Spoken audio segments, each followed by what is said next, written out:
Free fire game একটি ছেলের জীবন পাল্টিয়ে দিল। ভাবছো কিভাবে? চলো পুরো গল্পটা শুনে আসি। এই গল্পটা আমাকে বলেছিলেন এক বাবা, চায়ের দোকানে বসে, হাতে কাপা কাপা সিগারেট, চোখে কষ্টের ছাপ।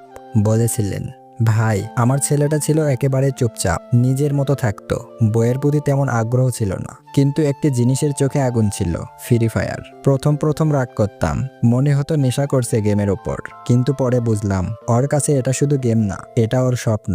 ছেলেটা একটা পুরনো মোবাইলে গেম খেলতো, টাচ ঠিক মতো কাজ করতো না, মাঝে মাঝে ল্যাগ করে মরেও যেত, তারপরেও ছেড়ে দিত না। একদিন দেখি রাত 2টা বাজে, ঘরে আলো জ্বলছে, দরজা খুলে দেখি ছেলেটা কাঁদছে। বললাম, কি হয়েছে?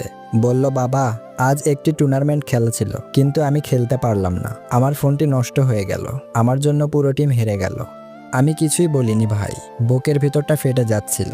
নিজের সন্তান যখন কিছু না চেয়ে কাঁদে, তখন নিজেকে অভিশাপ দিতে ইচ্ছা করে যে আমি আমার সন্তানের জন্য কিছুই করতে পারিনি। পরের দিন ভাঙা কাচের মতো মুখ করে স্কুলে চলে গেল।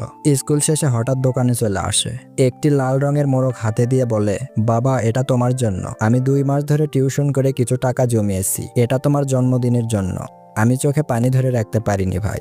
যার নিজের ফোন কেনার মতো টাকা ছিল না, সে আমার জন্য গিফট কিনে এনেছে। আমি তখনই ঠিক করি, যাই হোক, আমার ছেলেকে একটা ভালো ফোন কিনে দিতে হবে। অনেক কষ্ট করে ধার করে একটি মিড রেঞ্জের ফোন কিনে দিই, দাম ছিল 12,000 টাকা। ওর চোখে যে আনন্দ দেখেছিলাম সেদিন ভাই, সেটি কোটি টাকা দিয়েও কিনতে পারবো না। তারপর ছেলেটি গেমে ফিরে আসে, টুর্নামেন্ট খেলে, স্ট্রিম করে, নিজের একটি চ্যানেল খোলে। একদিন তার ইনকাম দিয়ে আমাকে চা খাওয়ায় আর বলে, বাবা, তুমি যদি তখন আমার পাশে না থাকতে, আমি কিছুই করতে পারতাম না।